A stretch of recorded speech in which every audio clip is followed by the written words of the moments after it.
ออกกระทบสายออกงามสวรรค์เมืองคนผิดเมืองยอดโออาศัยอยู่มีไม้เผาโซน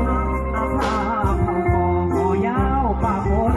เผาเลืองเผาวงเสือกยงน้ำเจ้าไทยเอาน้ำอุ่นใจ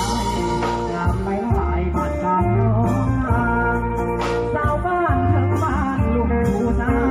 บ้านใต้น้องนายังสวยใสไหลลานตุยลาวจีนขออายลีสะเพื่อแซวใจ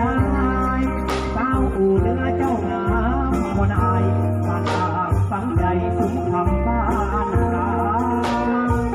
เช้าเข้าหาตางานน้อมอยากต้องชอบอย่างจริงทำไว้แต่เด้อผู้สาวเขาลืมเคยจับมือสบสายตาวัดหลวงปู่เดือ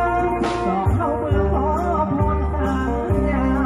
ขอให้หักเราเท่าผู้ฟ้านางนั้นสุขตาที่ลอยที่ไปบ้านเมืองไทยช่วยดลใจสาวย้อน